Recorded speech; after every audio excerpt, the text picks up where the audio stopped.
What is happening, people, and welcome back to the channel. I do hope you're keeping well. So we're back with another one of these weekly shows. Welcoming back Justin. How you doing? Yeah, not too bad. Thank you for having us on again. No, it's great to have you on again. Thank you very much. And Jaay as well. Welcome back. How you doing? Not too bad, mate. Tired after a long day, but excited. Yeah, we have just heard about your day. I mean, I think we'd all be tired if we'd done that. So thank you very much for giving me your time this evening. And third guest, Travis. How you doing? Evening all, how are we doing? Very good yourself? Yeah, good, thank you. Yeah, all good. Fantastic. It's nice to have you back. So before we get started, if you're new to the channel, don't forget to smash that subscribe button. Recently hit 1,800 subscribers, so thank you for that. If we can get to 2K by the end of the season, will be a big push, but I do believe it's possible. Smash the like button. It's free to do so. And if you are listening on a podcast platform, your Spotify, your Apple Music, your Amazon Music, don't forget to give us a follow and a 5-star review. On Saturday, I launched channel merch, which is out until the 14th of April. The link is, if you are listening live on YouTube, is there in the chat. If not, if you're listening on a podcast platform, I will put it in the description. It'll be right at the top. So go check that out just for £25. We've seen the extortionate prices. Tottenham's new kit, £100. We've seen England. I mean, that's absolutely bonkers. So, you know, when fans are being treated unfairly, which we will get onto as well later, just £25 as well. Free name and numbers on the back, which is completely optional. So go check that out. If you're interested, any questions as well, put in the chat around that and I will answer. And big up to everyone listening as well live on YouTube. But let's crack straight into it. And Jaay, I'll come to you first, because before we get on to Luton, I want to kind of review the season so far. So who's been your player of the season for you? I think it's not even remarkably close. It's a player that he signed last January for us on the last day. Pedro Porro. I think in Ange's system, we have found the perfect player for his system, especially in the attacking style that we want to play. For me, he's comfortably been our best player. I think he's improved leaps and bounds. I think that he's getting confidence, and without him, we look a bit vulnerable at the back. So for me, it's definitely Porro. Yeah, absolutely. You got some agreement with people as well in the comments below. Travis, I'll come to you next. Who do you say has been your player of the season? Player of the season, it's between Pedro Porro and probably it's a tough one. I want to say Rodrigo Bentancur, but I know obviously he's been injured. But the guy, I mean, I've always rated Bentancur anyway, and and I know he's still not 100% fit. I know he's got a little way to go. But I think, you know, when he's back to full fitness, you know, I never thought we'd replace Moussa Dembele, but Rodrigo Bentancur, he pulls the strings in that midfield, obviously alongside Maddison as well. So yeah, but probably out the two, probably Pedro Porro. I think he bleeds Spurs personally. Okay, fair enough. I didn't expect Bentancur, to be honest with you, but in terms of like ability he's got, I think that's unquestionable. He had a difficult season for him through injuries. Justin, if you had to choose one, who would be your player of the season? Well, to be brutally honest, I'm absolutely stunned because the one and I mean, when Jaay said there was not any doubt as who it could be, I thought it would be this guy, you know, and to me, it's Van de Ven, 100% Mickey Van de Ven, because you can tell how good a player is when they're not in the team. Okay, and you take that Aston Villa, game, and you take the Fulham game. The difference between them, you know, you look at the stats when Van de Ven's in to when Van de Ven isn't in. The guy is just. He just glides across the pitch. It almost reminds me of Ledley King, just someone who he doesn't look like he has pace, but when he gets going, my word, you can't keep up with him. You know, he makes some amazing tackles. I think the one against it was Ollie Watkins, and people like it's a penalty or absolutely no chance. He just comes out of nowhere, comes all the way back, just takes the ball away, clips it against him, and that's why it looks like it's that. But absolutely not. The guy has been sensational for us. Now, obviously, we have to feel a little sorry for Dragusin, but to be fair, he is more aimed at competition for Romero, not so much for Van de Ven. But it really does show, and you can see why Tottenham, when you look at who we're being linked with, I always sit there in my head and think, why are we being linked with so many defenders? And it's because of the fact that the club know that if Van de Ven gets injured, with how intense he is, particularly with his pace and the way that Tottenham play. I get the whole Pedro Porro thing, because I do think he is certainly up there. But to me, I feel it just has to be Van de Ven, because where we push so far forward and where we almost have to have players who've got pace in behind when they try and break on us, he has that in leaps and bounds. I think when you look at Romero, he's not a pro player, but I don't think he's as quick as Van de Ven. I think the Drags in, obviously, we're going to have to see more and more of that. And we've just seen as well, this guy, he's the only defender who's come in the football club that has finally got this football club to boot Eric Dyer out. Right? That is how important. If you look at everybody else that we have bought, we've still kept Dyer. You look at all the defenders since Dyer has been there, he has still been there. This guy comes in, right, and he proved with 1 or 2 games that there's no way that Dyer can play for this football club.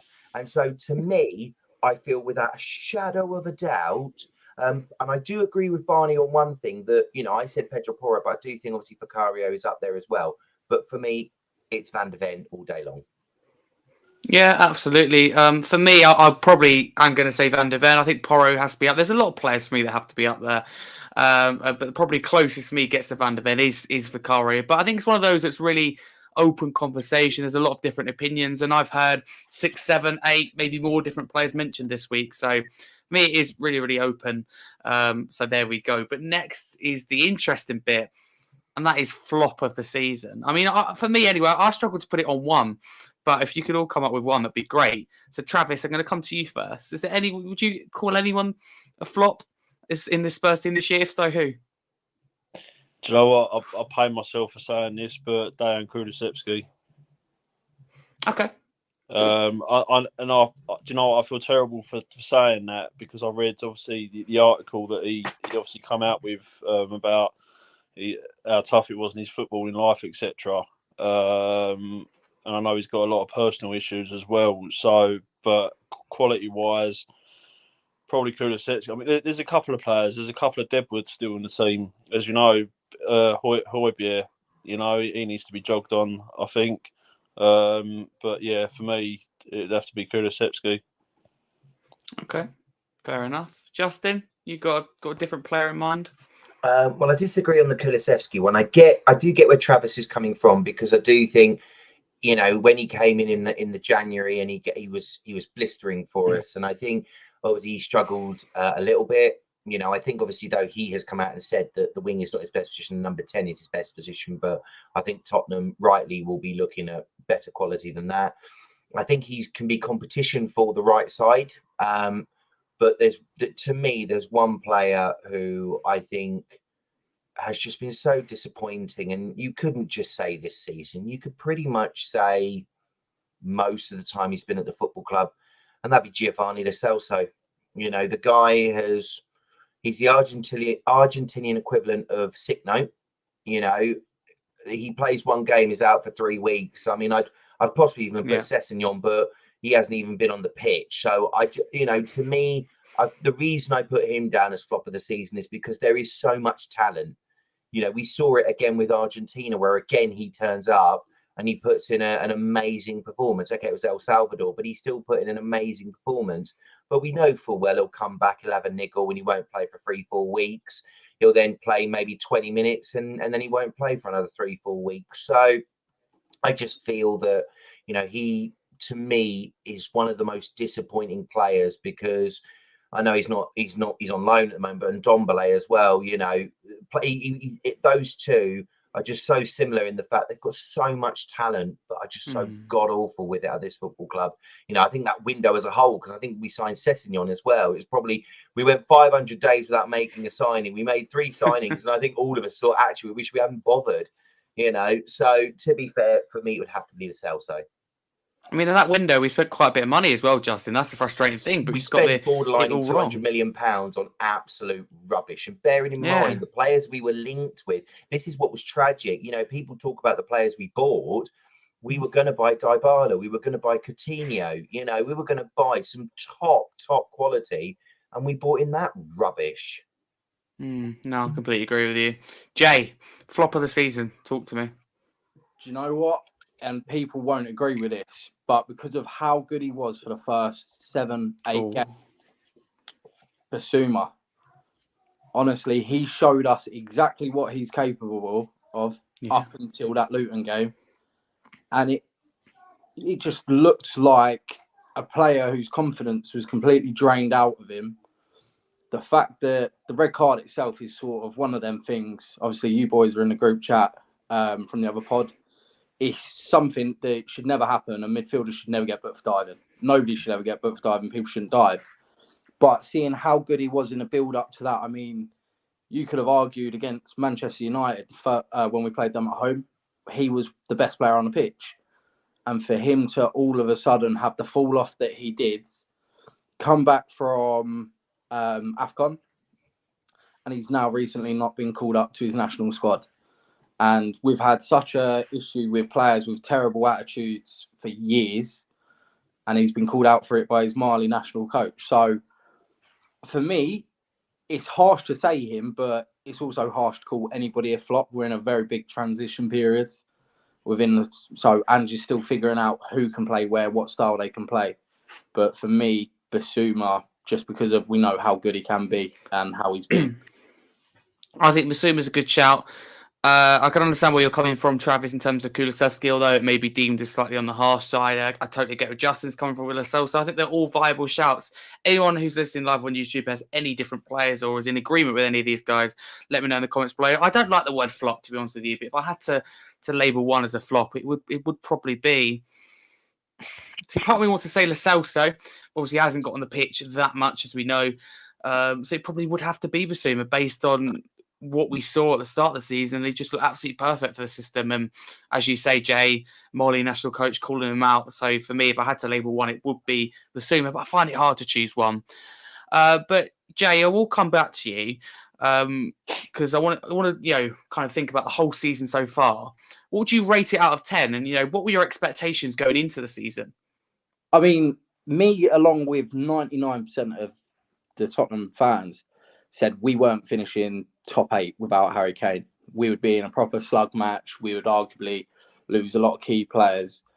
So on that aspect, I'd say we've had an 8 out of 10 season, to be honest. But then if you weigh up our cup side of things, I mean, this year we've had perfect chances to go far enough in the cup. And obviously against Fulham in the first cup, undercooked it and thought he would rotate his squads. It weren't the correct decision. Against Burnley in the FA Cup, very lacklustre. Pedro Porro scores a worldie to take us through. And then against Man City, we were poor again. So I'd say a 7, maybe a high 7 is a good way to put it. And I think, obviously, this is just the start of a very enjoyable ride with Ange. Okay. Thank you very much. Justin, what are you thinking in terms of, rating the season so far out of 10? And what were your expectations as well at the start of the season? Were they as low as mine, mid-table? I think, to be honest, I wasn't sure what to expect. I mean, we were, we'd sold our best player by a country mile. We hadn't replaced him, which that doesn't surprise me with Tottenham. And, we were bringing in, some unknowns. Obviously, we were going to start with Pedro Porro, who I agree with what Jaay said. He's had a fantastic season, but had been pretty much awful last year.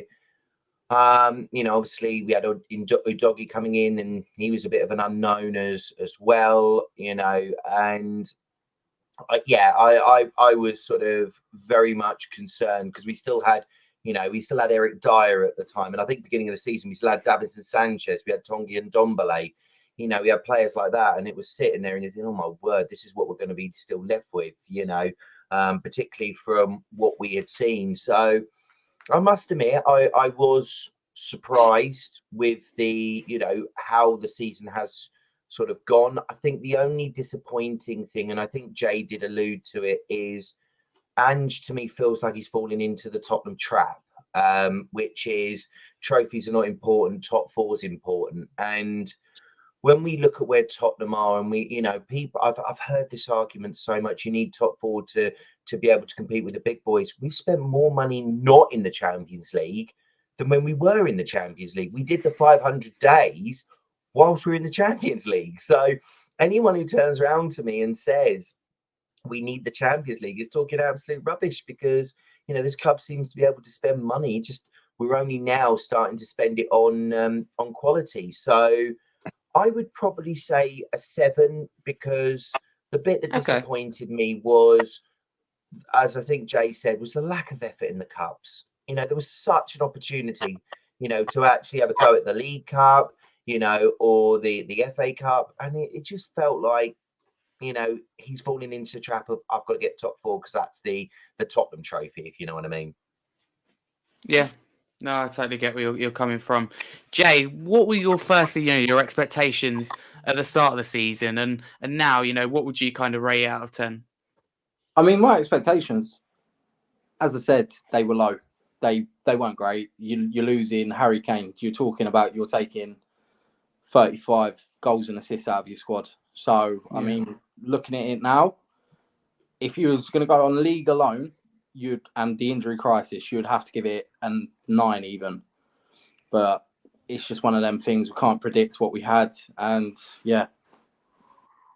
Okay, fair enough. What about you, Travis? Do you know what? I don't want to rate the season because I think the season's done, to be honest with you.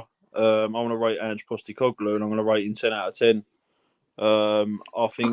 I think he's the best manager we've had for a long, long time. But I think I mirror what Jaay said about falling into the Tottenham trap, and I also think he's falling into the Daniel Levy trap a little bit as well, to be fair.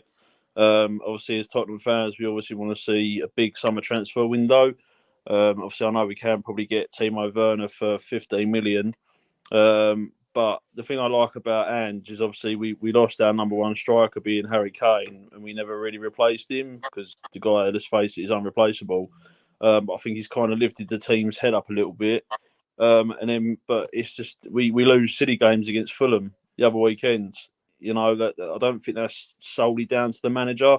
And I know there's a lot of people on Twitter slating obviously his tactics and the team he put out, but again, that's when it falls back to falling into the Daniel Levy trap. He can only play with what he's got. I wouldn't say he's had backing. He's as good as I think getting Timo Werner will be. Obviously, given his caliber as a footballer, he hasn't had any real backing as such. So for me, the season's done, and I think we'll be lucky to finish 5th, maybe 6th.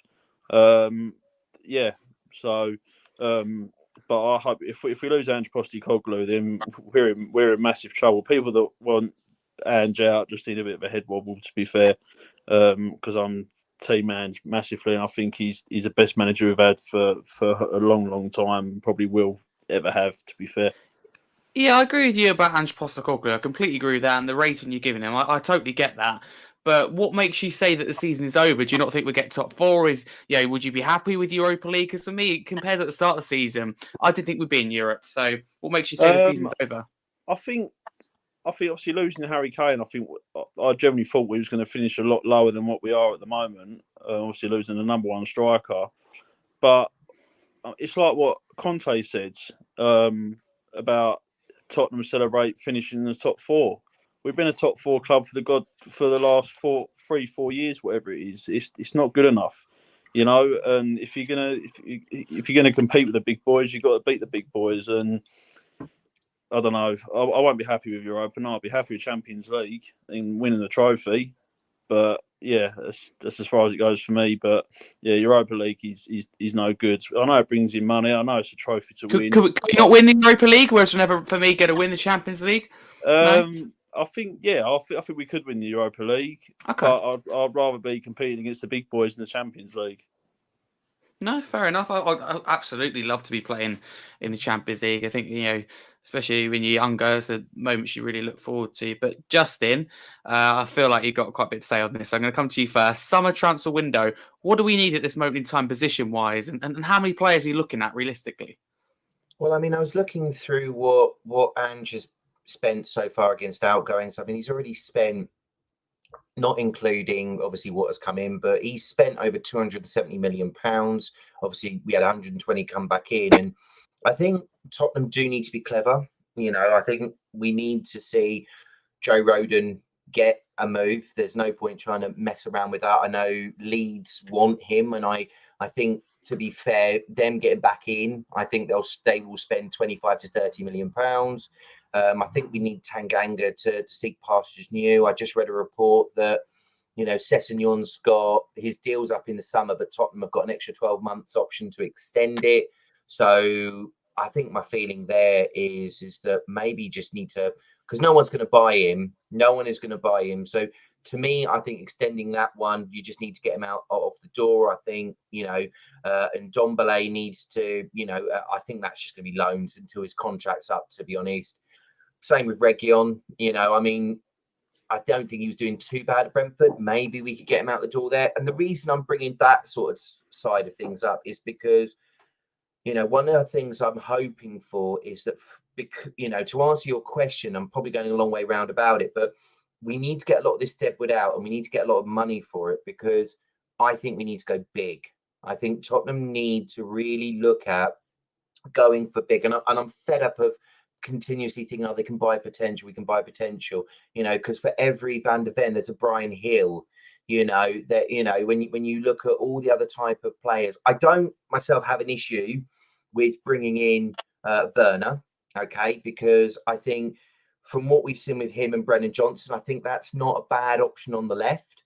I do feel that we need a right-sided winger, you know, because I do, as much as I don't think he's been the flop of the season, I get where Travis is coming from, is that, excuse me, with Kulusevski, he's quite predictable. We know he's either going to, you know, run into no man's land, or he's probably going to cut inside and, you know, and then potentially lose the ball. But, you know, one of the stats I found is he's created the most chances that haven't gone anywhere. So, you know, maybe if he had a better finisher up top, then that would be a shout. But I do, you know, if you were to say to me, I could bring in 3 players that would make a real statement to where Tottenham need to be, I think Tottenham should be looking at Kimmich from Bayern Munich. I know that there's talk of him going to Manchester City, but they've got Rodri. So is he really going to want to be competing with Rodri in that position? Because he ain't getting in there, you know. So I don't see why that isn't an option for us to be looking at. I think up top, somebody of the ilk of, you know, Vlahovic, or maybe like a Chiesa, if we're going to still keep with the idea of potentially swapping positions. You know, maybe if you turn around and had Son up top, Chiesa on the right, you know, and Johnson or Werner on the left. And then I wouldn't mind, bearing in mind the situation they're in, you know, if they can do a deal to get him cheap, is Morgan Gibbs-White, because he is a homegrown player. You know, he will provide some competition. His versatility is going to be good, because as we've seen, he can play in the middle, he can play in the right. And I think he ticks a lot of the boxes that Ange Postecoglou likes in that versatility. And one thing that, you know, because a lot of people said we should be looking at different players, he was excellent with Brennan Johnson. Those two were phenomenal together for Nottingham Forest. So I think if we could go to that, and if you look at those type of players, let's say each one cost 50 million quid, that's 150 million pounds. You look at what Tottenham then would sell, you wouldn't be too far off, and it would still leave options. And one thing that we should be starting to see now is, I've obviously picked 3, but we're at a point where with this whole FFP and PSR, Levy should be the king of the castle. This guy should be able to go to anybody and say, you need to sell, this is my price. Because we saw Nottingham Forest, when they sold us Brennan Johnson, they thought they could take the mickey and they would just get a fine. No, they got a 4 points deduction. So I think we're going to get to a point where as soon as that window opens, Tottenham are going to be straight out there saying to these people, you need money for Gibbs-White, we'll take it. Chelsea are in a situation, so could we get, you know, I know that a lot of people don't fancy, but could we get Conor Gallagher as, you know, a replacement for Højbjerg, something like that? There is plenty of scope, and this should be the summer where Tottenham should not only clean up, but there's no excuses. You need to be competing with the big boys, not in terms of the top players like Mbappe. You're not going to get him. But when it comes to those other players, and that's why I said Kimmich, because to me, that is the next level down. If Tottenham aren't going for those type of players, there's no point. You're just basically putting money back in Daniel Levy's pocket. Simple as that. Spot on, JJ. Absolutely spot on. Okay, thank you very much. Jay, come Yeah. to you next. How are you feeling? Summer transfer window. What do we need at this moment in time, position-wise? I mean, Justin's just touched on Gibbs White, and Arsenal today have tested the waters with Nottingham Forest, and Forest have given them the price of 16 million. That don't mean nothing. That don't mean nothing because they've still got to the end of June. We saw what happened. Are they going to risk 4 points again? But obviously, me and you have been through it, Justin. As it stands currently, their books are showing they're not in trouble. Currently, that could all change completely come June, as you said. But at the same time, they've got a centre back that they can offload for 60 million. That's the issue. That Gibbs White is a player that they do not want to sell, and I believe that they would offload other defenders before. Other players before. So for me, my ideal window would be looking at Eze, and obviously we've had the talk of how much he's been at the Spurs Stadium. His family were invited as guests in Daniel Levy's box against Palace. I believe that he should be our marquee go-to signing. And the reason being is, I know everybody says he plays the Maddison style role.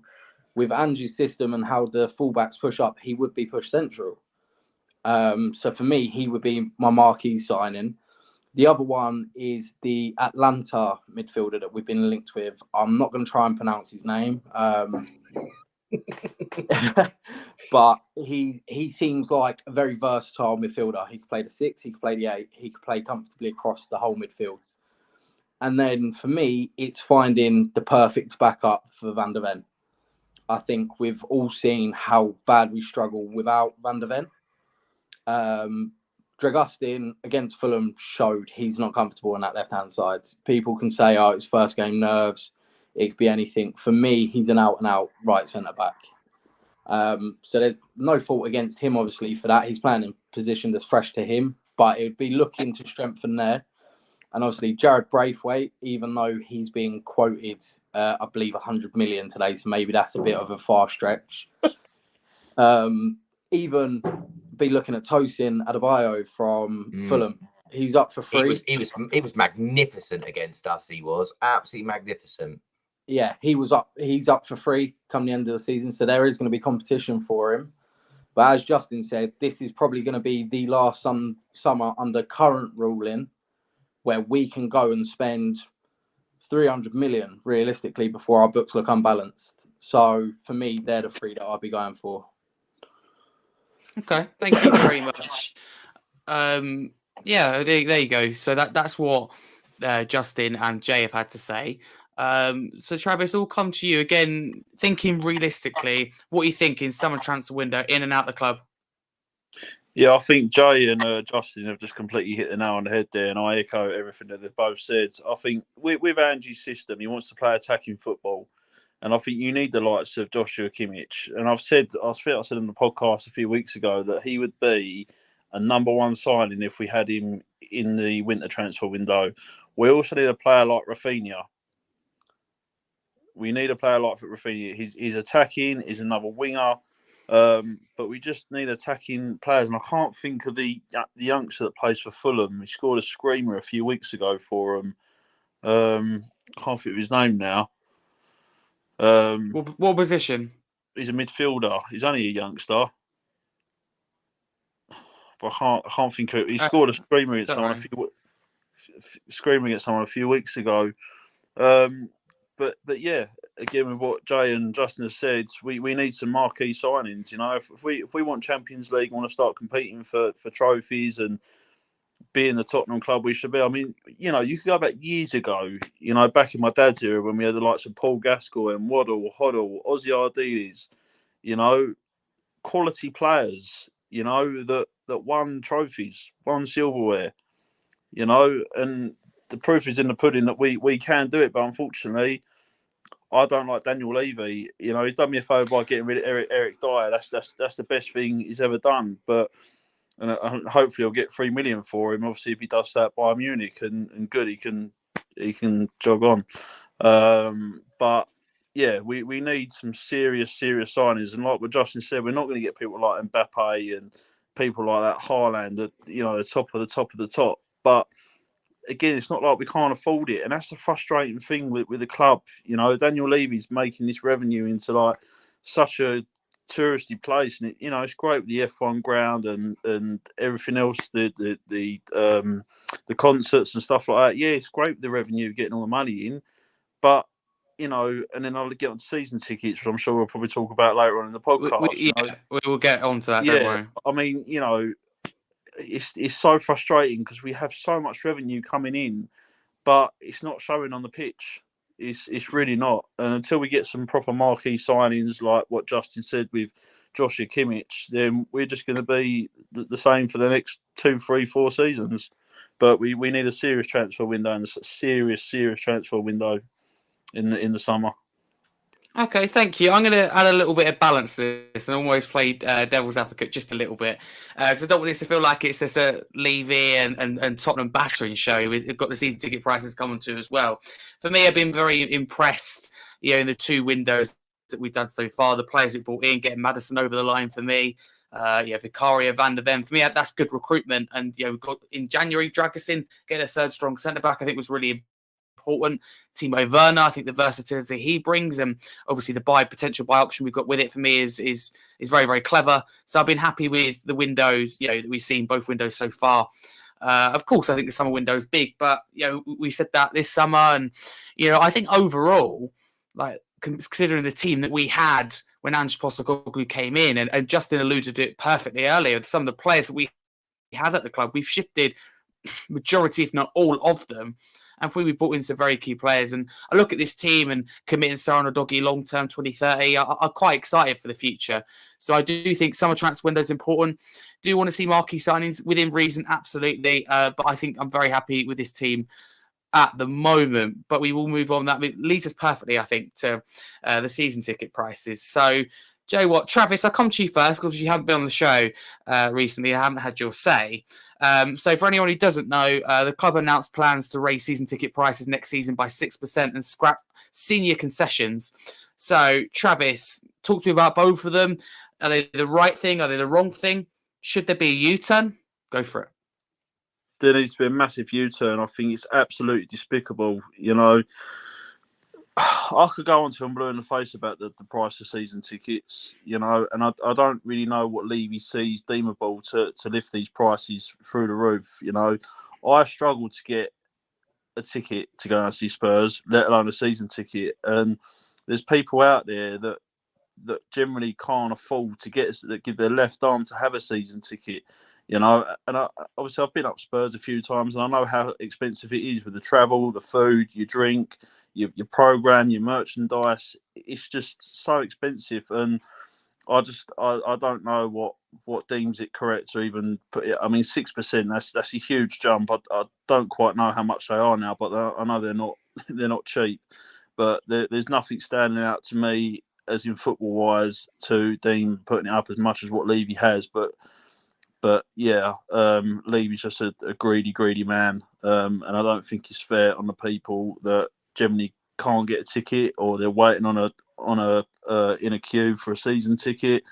But I think when you live in the real world and you know you just want to get a ticket for a game to take your little one to, your partner to, whatever, it's not good enough. And I'll argue till I'm blue in the face because there's people out there that can afford it, and good luck to them. You know, I hope they have a brilliant time. You know, but it's so downgrading on the people that can't afford it. Yeah, no, absolutely. Sorry, small technical issue there. Yeah, thank you very much, Travis. I do think it's important to say though, and I don't do this a lot, but as a podcast, we unite against the rise in season ticket prices, and we unite against the scrapping of senior concessions. We come together as a podcast, and we strongly stand against the action that the club has taken. However, I think it is broadly a football issue. If anyone's interested, go check out last week's show. We lost 3-0 to Fulham, had Fulham fan Barney on, who shared the shocking statistics and prices from their new Riverside stand, which is even higher than Tottenham. and some of Tottenham Premium as well. So if you hear Fulham's prices, it makes you, really see that it is a football issue. We saw, didn't we, with the England shirts releasing the prices, that for me it is broadly a football issue. I think all football fans need to come together, absolutely. But the Tottenham issue here for me is senior concessions. Would you agree, Justin? Yeah, absolutely. I get the frustration around the 6%, but the argument you have against it is the fact they didn't do it last year, so you could technically say it's 3% and then 3%. So, but the concessions part is a bit which I think is really disappointing, is the fact that these are fans who've been coming for 20, 30 years, supported Tottenham through thick and thin, mostly thin, but they've still been coming. And it is so expensive when it comes to go, as Travis rightly said, go to see a game these days. When you look at the travel, the tickets, the food, the merchandise, things like that. And when you look at where Tottenham's prices are in comparison to the other clubs at the top, in the top six, they're one of the highest, and that is ridiculous, because they're nowhere near that level in the trophy cabinet, and yet they're turning around and they are asking people to pay ridiculous prices. And this is kind of, in a way, goes back to what I was saying before about the transfer window, in that there can't be any more excuses. And I really do want to say, from what I've seen of the Supporters Trust, it's been disappointing. That to me is the bit that disappoints me the most, because we've all sat here and we've all said our bit and we've all moaned and we've all complained and this, that, and the other. But all I've seen at the Supporters Trust is the odd tweet that has basically, said that they've put a stern letter in, and then all they seem to do is advertise the fact the fans are annoyed. Spoiler alert, I can do that. If fans aren't happy and they can't be bothered because they know they're not going to get anywhere with the Supporters Trust, you can tweet me and I'll repost it, because that's all that seems to happen with the Supporters Trust. People send them their stories and they retweet them. What they don't seem to get is the club. I've reached a point now where I don't think they're that bothered. I don't think it will be changed. I think as Travis said earlier, you take one out, another will just take its place. The waiting lists for these things are so ridiculous now that people they're not bothered. The club aren't going to change this now. If they were going to do it, they would have done it, sooner. You can't leave it that long and then make a change. The only bit that I'm very surprised that the club haven't done is release their books for this year, because all the others have started to release it, and yet Tottenham have said nothing about theirs. And you almost wonder, are they trying to leave this as long as they can so that they don't show everybody how good they look? Because I don't think Tottenham are going to be in the red. I think they're going to be in the black. And I think what's going to happen is it's going to cause an uproar, because people are going to be like, well, hang on a minute. Why are you doing this? Why are you doing that? Why are you doing this? And why are you doing that? And I do think that the only way that Tottenham can counter that is by now going big in the window and doing this and doing that, because as much as people won't like the prices, you can counter it if you're turning around saying, yeah, okay, you're paying the biggest prices, but you're seeing superstars, you're seeing world class. If you're turning around and saying to these people, I'm going to charge you these ridiculous prices, but I'm going to make you watch the likes of Højbjerg, Dyer, Davies, Sanchez, and Ndombele, Lo Celso, Sessegnon, right? Why would people want to pay that? Why would people want to pay that money? They wouldn't. They absolutely wouldn't. And to me, this is now where the club, if they're going to stick with this plan and they're going to turn around and say, right, we're going to act like a big club off the pitch in terms of the finances, and we've done this because PSR and FFP has now shown that we were doing it the right way. Okay, that's great. But the trophy cabinet now that you've done that, now that the excuses are out the window, now the stadium's built, now everything is needed to be done, no more excuses. But the tragic part of it being is nothing will change, regardless of whether we go out there and we sign Joshua Kimmich or Josh Kimmich from Basingstoke. It will not matter, because the fans will still turn up in their droves and go and watch it and pay the prices. until people stand up and either see the change or actually ask for change, and ask for it by turning up to protests that they have set, not just setting up protests and not turning up to them, properly going in for these chants and things like that, and really setting up a campaign. If we don't back Ange, because one of the things, I wouldn't say he's been 10 out of 10, Ange, but you can see the difference he has made from the moment he walked in the door to where we are now. If Ange turns around and in the summer looks at it and goes, I haven't been backed, I haven't been given what I've been told. And as we saw, that interview after the Fulham game was it reminded me, as we saw, it reminded me of the Conte rant, but just a politer version.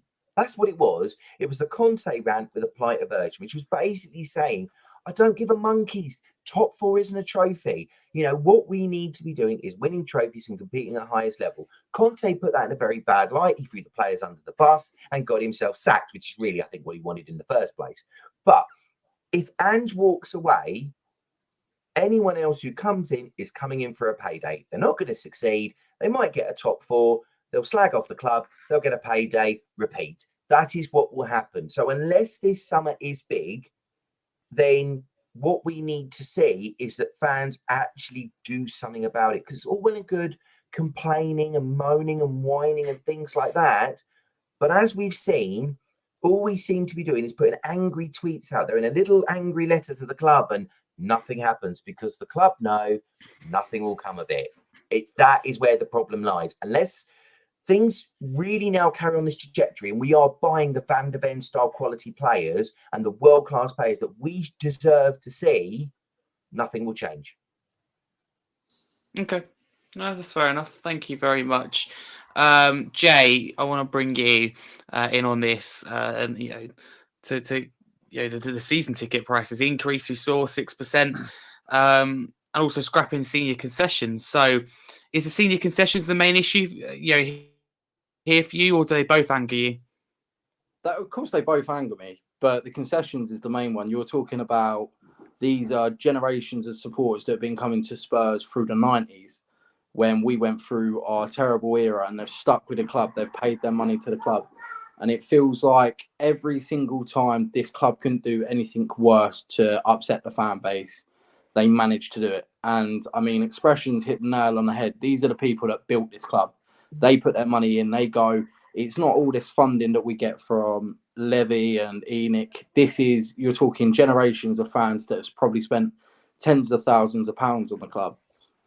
And it feels like they're trying to kill a part of the club to generate more revenue. Because once these concession tickets go, they can start selling a season ticket at £1,800 a whack.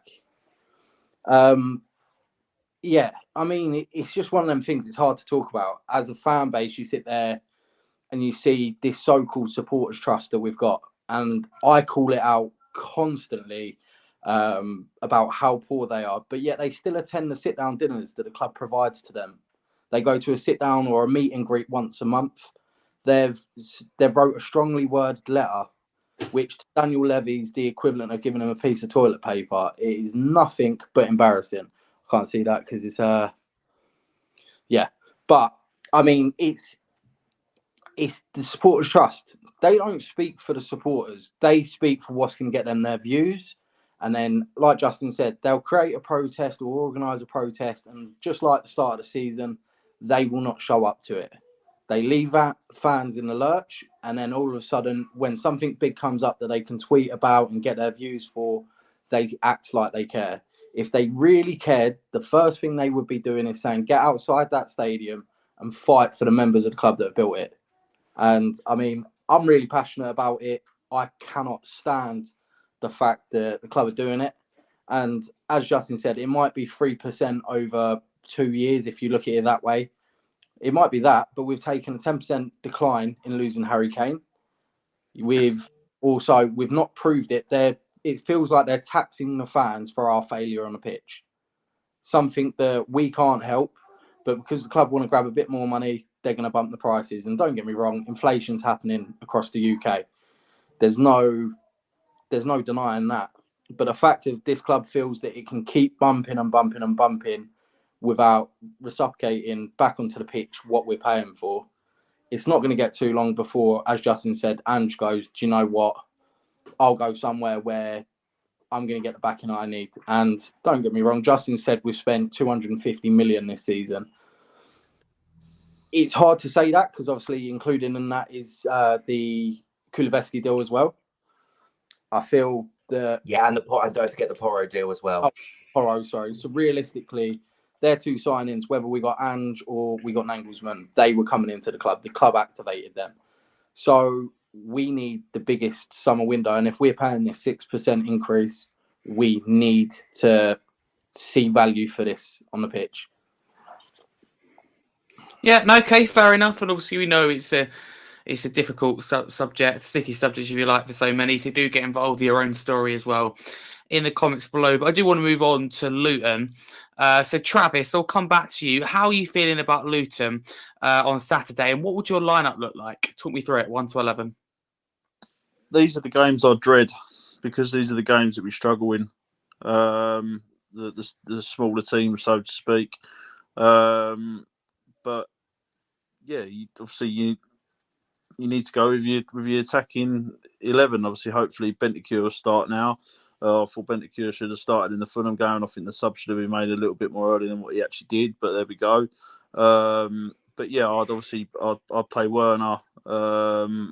And yeah, Sonny's at the thing, isn't he? The European tournament, isn't he? Is he still there? Who? Sonny. No, he's back. It's all right. He's back. So yeah, I'd play Sonny and Werner up top, and I'll play Porro's obviously in Spain, and obviously you can only fall back on Ben Davies. See, I don't know really, because we haven't got a lot to obviously choose. And I disagree. See, that's where I will agree to disagree with you. For me, I look at this Spurs team for the first time in a while and go, for me, there's options everywhere that I struggle. And I know it's hard to see that coming off the back of a 3-0 loss to Fulham, but I look at that midfield and I go, not say maybe not sport for choice, but for me, there's a lot of options in there, and I can never decide quite who to go with. And I think hopefully we can eventually be saying that as well with the wingers. But yeah, in terms of availability, Travis, apart from your Sessegnons and potentially Van der Ven, it's a fully fit team. So I want to know in particular, obviously you mentioned Bentancur there, what would your front three look like? Front three would be Werner, Sonny and Johnson. Okay. Fair enough. Justin, how are you feeling Saturday? Luton, talk me through your team. Well, to be fair, I do get exactly what Travis is saying. This is a game where Tottenham have got banana skin. It's got it written all over it. We saw it with the Fulham match. I think the only difference for me is that we're at home rather than if we were at Luton. I think I'd be more worried if we were at Luton. As we saw when we went to Fulham, we just didn't turn up, and it could have been a lot worse, even though we did have some chances. To me, I probably would go with the same team, because as we saw, when that team gets it right, they can decimate. You know, they decimated Aston Villa in that second half and score 4 goals. But when they're not on song, they can stink the place out. And to me, I look at it, and I've just the only one that I would possibly change from the team that started against Fulham is Basuma for Bentancur, because to me, I just feel we need to get to this stage now where you don't start because of because you're the only option. You know, if you remember like a few years back, we would be starting players and they'd be like, oh, but when he's on form, he's like, no, I'm sorry. If you're not in form, you sit your ass back on the bench and you wait until you deserve to be back in the team. Because to me, Basuma, I don't think it's been good enough. So possibly Bentancur in there. Obviously, if Van der Ven is past fit, then he should start ahead of Dragusin. I'd give Johnson another game, because I feel that what we saw of him against Aston Villa and at times against Fulham wasn't bad. I would go with Kulusevski on the other side, because I just don't feel that, as much as I agree with what Travis says, I don't think he's been as good as he can be. I don't know who's better. And this is why, to me, that has got to be a position that Tottenham need to address, because we can't just be picking players because, oh, well, they can do a job. No, stuff that. You're not good enough, you don't play. We've got better players, quality players. So I'd probably go with the same team. The only change I could see myself making would be Basuma for Bentancur. But obviously, the only thing that might scupper that is what he said in his interview, where he said about he's got a broken toe or something like that, and that's been hampering him. So, you know, we need to get beyond this players playing with injuries. You know, if you're not fit, you can't play through unless you're playing at 100. You know, you're playing your best football. You don't serve us any purpose. You should either be on the bench and come off for 10, 20 minutes, or you should take the time out to heal properly. You know, that's one of the things we've got to stop doing, is patching players up and putting them out there. They're not fit. We should have backup in the background to be able to do it. So to me, you know, I would go with that team, but possibly Bentancur ahead of Basuma. Okay. No, fair enough. That's a good shout. Thank you very much, Justin, as well. And Jay, are you feeling confident for Luton on Saturday? Can we bounce back? And also talk me through your lineup. Do you know what? I'm agreeing with Justin. I'm going for the same 11, and I'm saying to them, you got to prove to these fans that you want to be here, because that needs a retaliation. After losing 3-0, we had gone 40 games, scoring in every game, to arguably the most gutless performance we've had this season. And at the moment, there's no excuse for it. We're playing a game a week. If we're looking at going into next season, well, we're near enough guaranteed some form of European football. We need a retaliation for that. We need either to be making sure that we're fighting on all fronts. And for me, the questionable one, which you guys might not agree with, is I'd start Richie over Johnson. Reason being, for me, Johnson is fantastic against tired legs. Luton love to play a low block. I feel we need that kind of striker that can use his head in the box. But again, obviously, if Van der Ven's fit, Van der Ven goes straight into that lineup. But yeah, I mean, Basuma's a strange one, because against Fulham, he showed moments. And I think I'm very critical on him because I've seen how good he can be. It's one of them ones where either he's going to turn up or he's going to move around the pitch.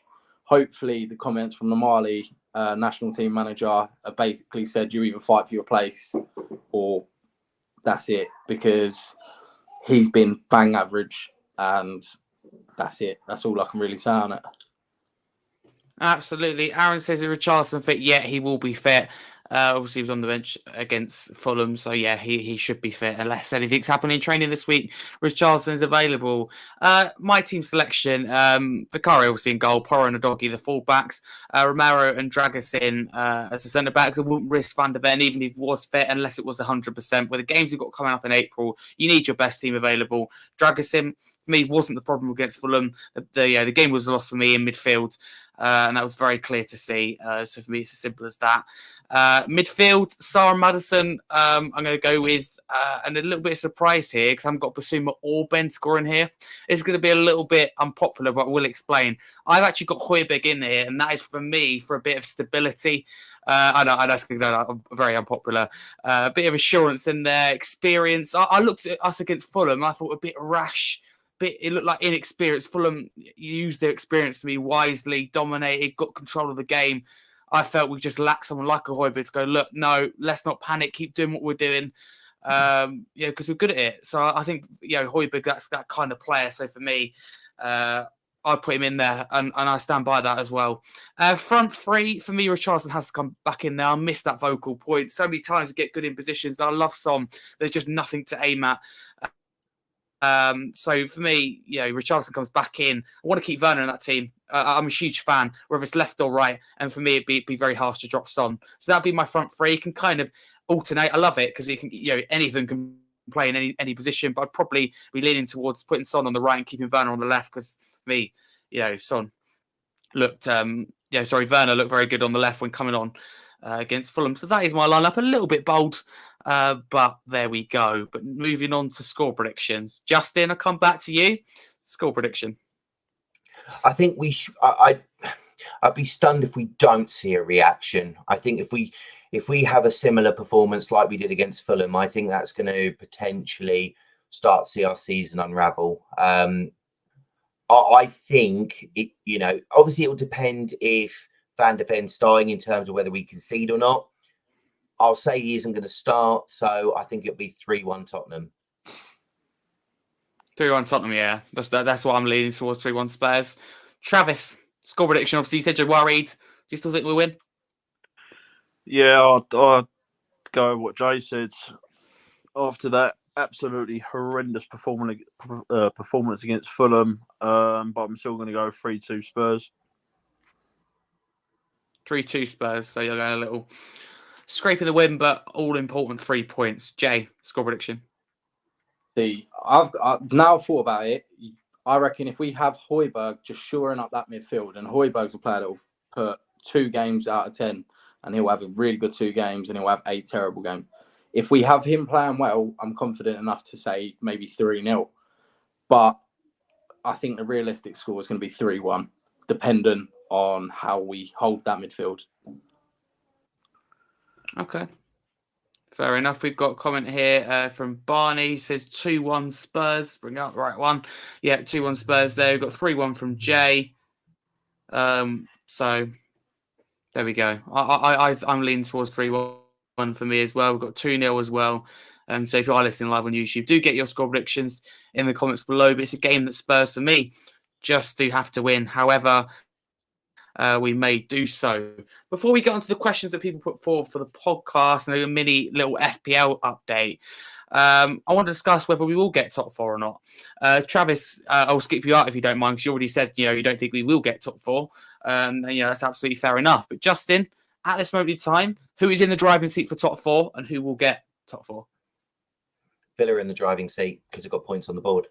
I always find it annoying when people tell us they've got games in hand. And I remember, I think it was Fergie who quoted it saying, it's all good having games in hand, but unless you've got the points on the board, it doesn't mean anything. So to me, I feel that it's, as much as I find it frustrating to say, I say Villa in the driving seat at the moment, but obviously they've got the Europa League, which I think is going to give you their best chance of winning a trophy. And unlike Tottenham, I think Emery will actually give that a go and try and win it.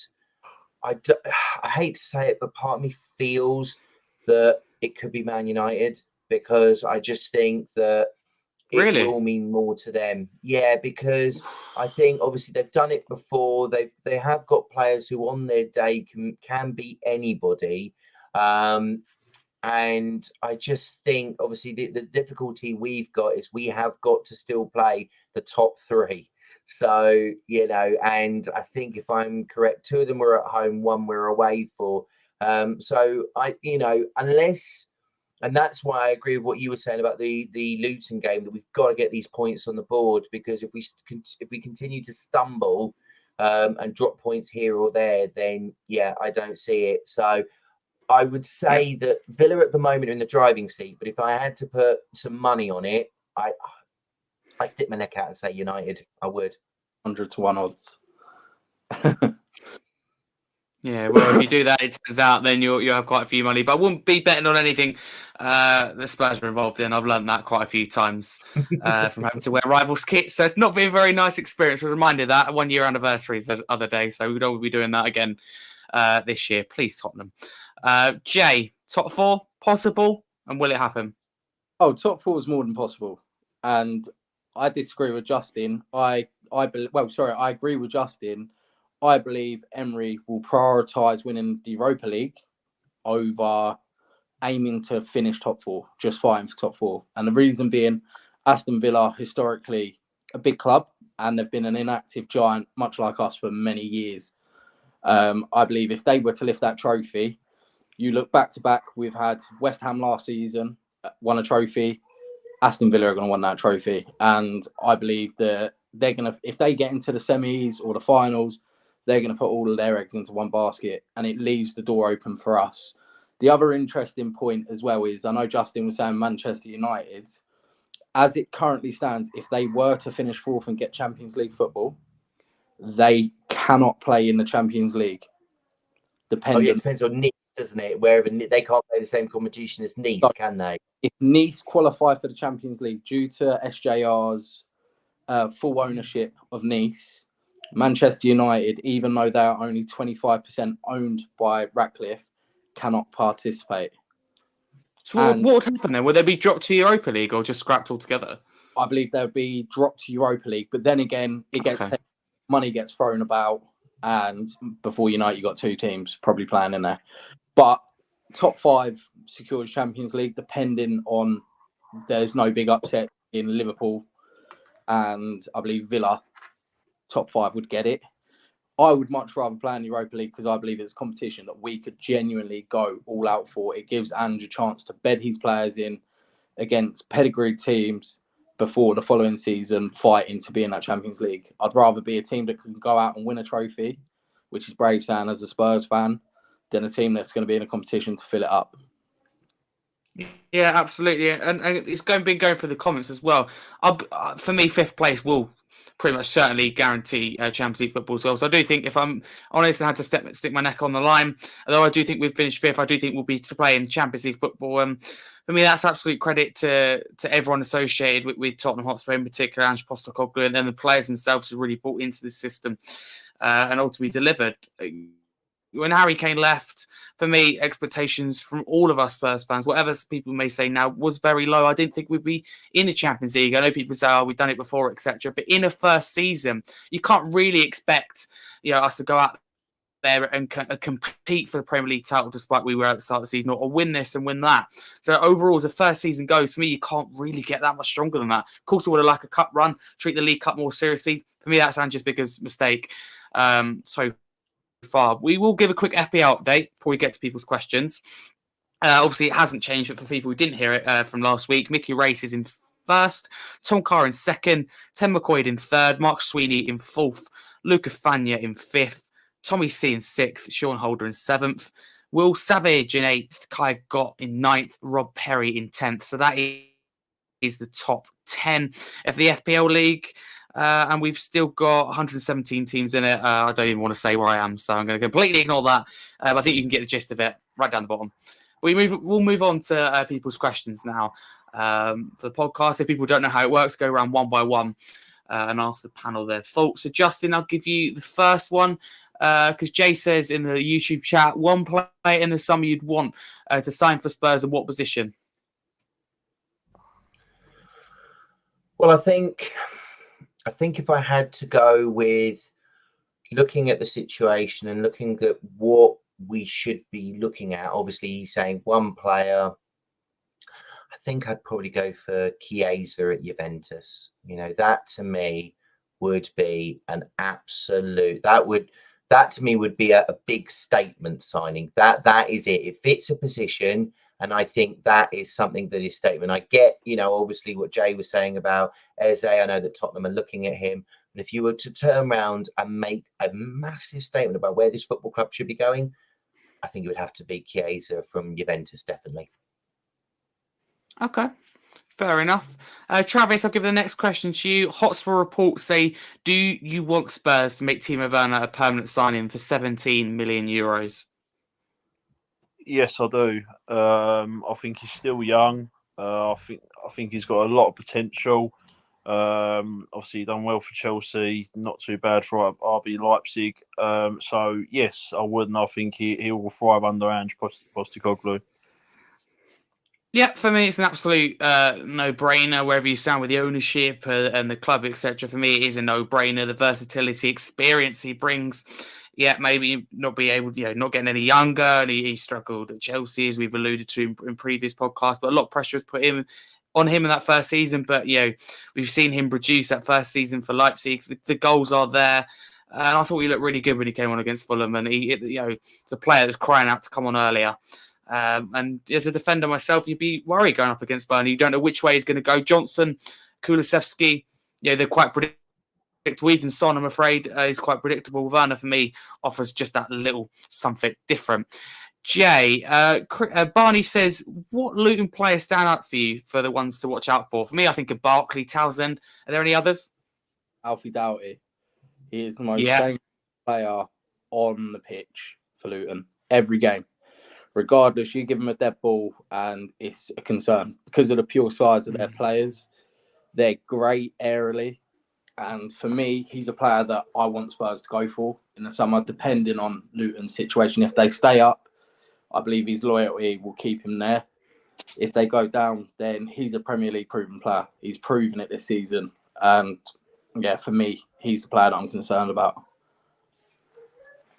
Yeah, no, I agree. I'm in my FPL team, and 9 times out of 10, Luton won't keep a clean sheet. But what for your offers going forward for me? You just have to take that. Justin, next question for regular on the show, Peter Porro SZN. So big up to him.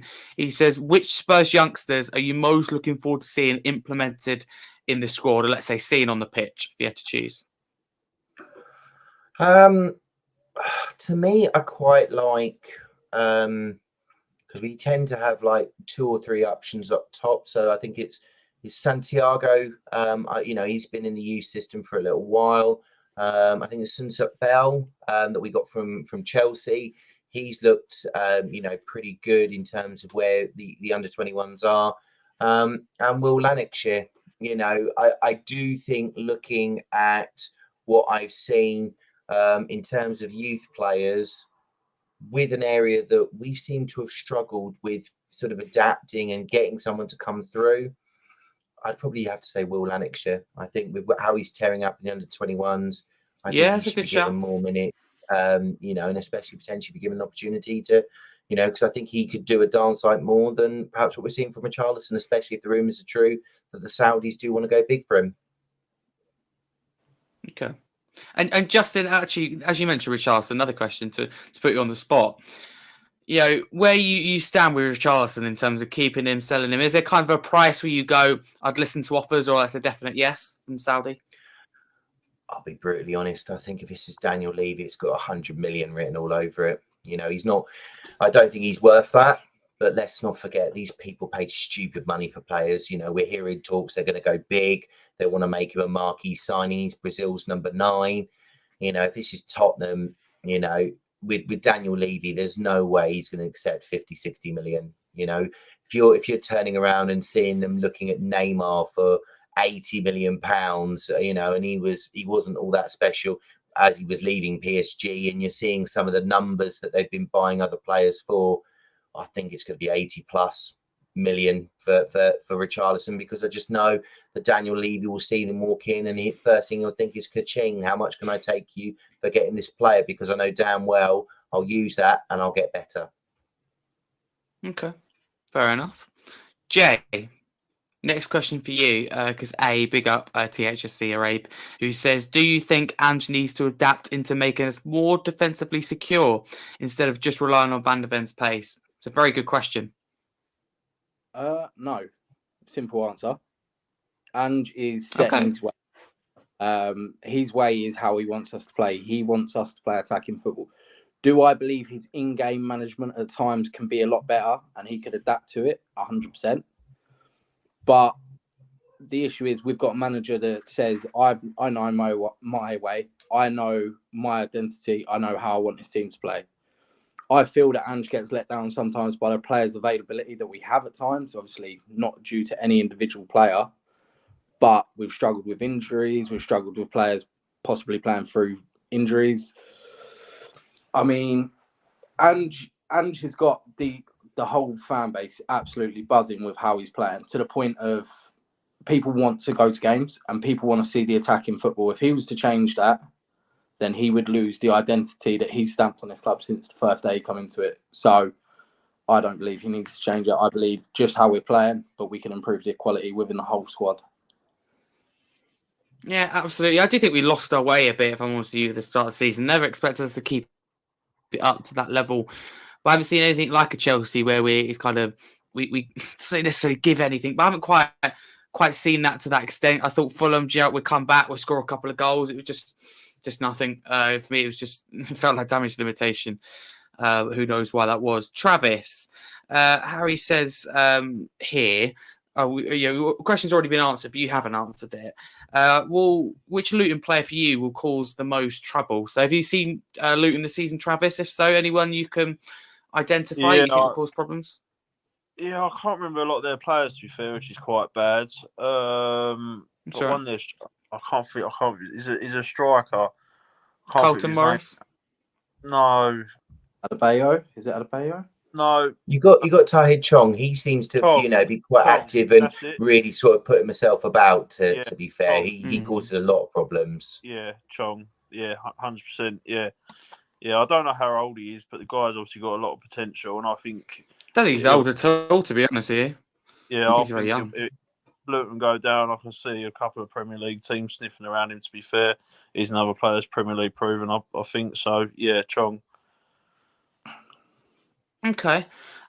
Justin, Barney's second question, he says, does Dragusin keep his place for you if Van der Ven's fit? He said, having watched him at Craven Cottage, he didn't do much wrong. Would you agree with that? And, Dragusin, does he stay in this team? I think it does depend on Van der Ven. If Van der Ven's fit, that player comes straight back in. No questions asked, really. I think, okay, maybe he didn't put a lot wrong, but I just feel that if he is fit, and that is the key part, if he is fit, 100% fit, then ultimately there is no excuse as to why he doesn't come back in, and maybe drag us in. If Romero's not 100%, he swaps over with him. But to me, I feel that, if I know that I said earlier about if players are carrying knocks and we should have the squad to deal with it. And that is why I think if Van der Ven is not fully fit, and maybe sort of like anything below at least 80%, then it should be Dragusin. If he's closer to the, the 100% mark, then he should be playing. Simple as that.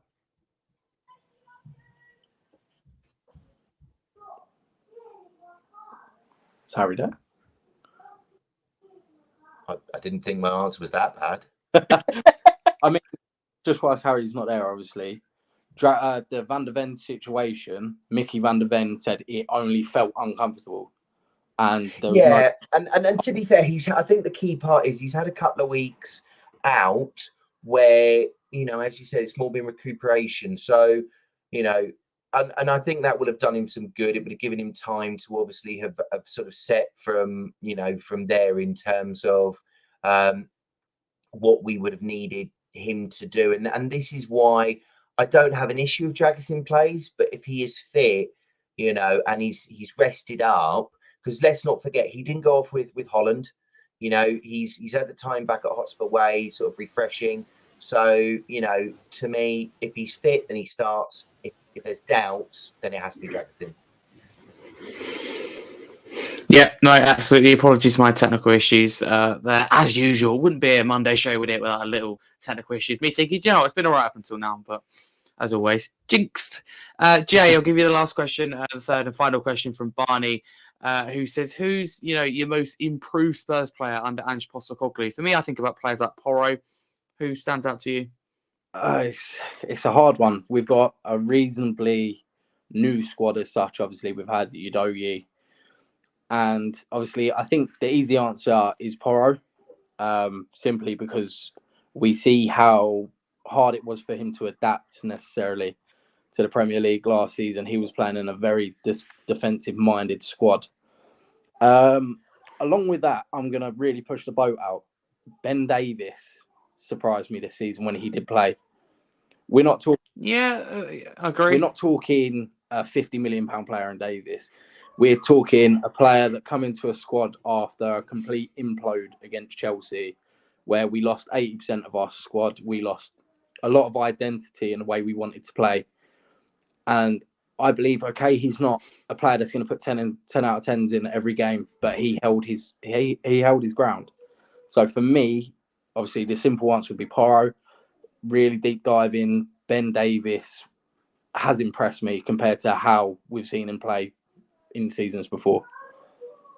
Okay, fair enough. I think that kind of wraps us up nicely for today. So thank you very much to everyone who listened, whether it be on Spotify, Amazon Music, or live on YouTube. But firstly, Justin, thank you very much for coming on once again. Where can people find you? To be honest, it's kind of here, really. I'm becoming more of a bad smell you can't get rid of, I'm afraid. I do apologise for that. But, as I say, either here or, on Twitter as Jaay and, and others will be able to vouch for. I'm one for being able to, if there's something I've said or someone wants to question something, I'm not one for, turning around and disputing what somebody says. What I will do is I'll answer my views on it, but I will listen to others. So I'm more than happy to have debates, whether they're on here, Spurs King TV, or on Twitter. That's generally where to be able to find me. So if there's anything I've said, as you see, my Twitter handle is on the screen. Give us a follow and things like that. And if you want to question something I've said, just let me know, and I'll happily have that conversation, because all I'm interested really in is Tottenham winning trophies eventually. So thank you so much for having us on. No, I love it. Thank you very much for coming on once again. And Jaay, I believe second time on the show now. Thank you very much. Where can people find you? From next season, as a regular on this show, obviously, which I'm buzzing about. But Twitter handle, some of my takes are extreme, let's just say that. I'm a bit of a Marmite type person, but at the same time, I'll have a chat about anything Spurs related happily.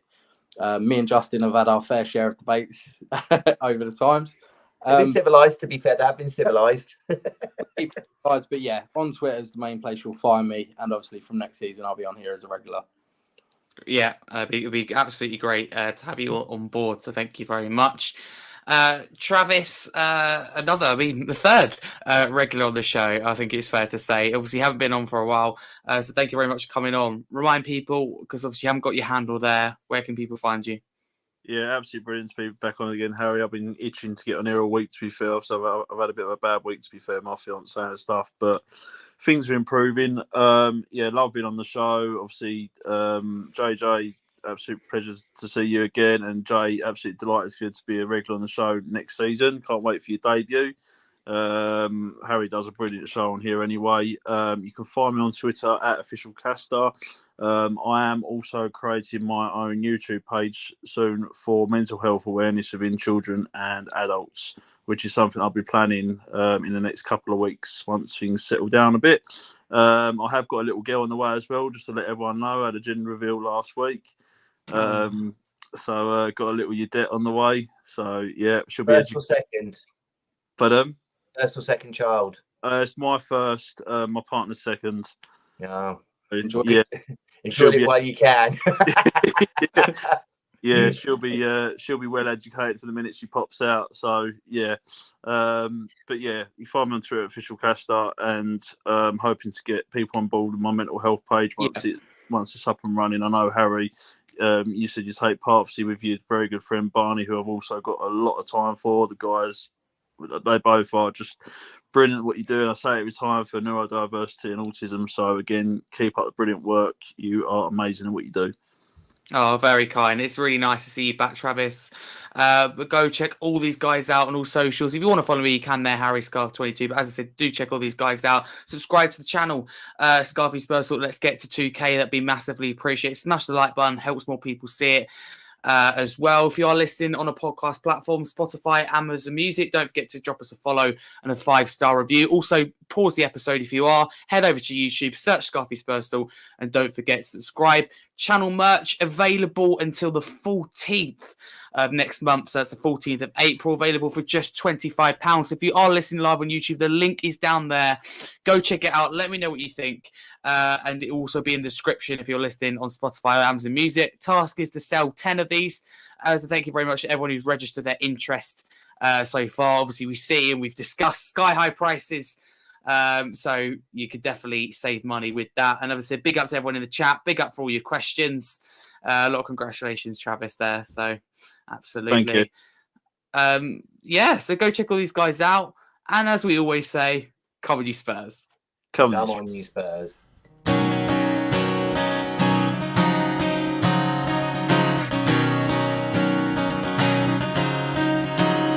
You were working as a manager at Celtic Park when we met you. We picked you out.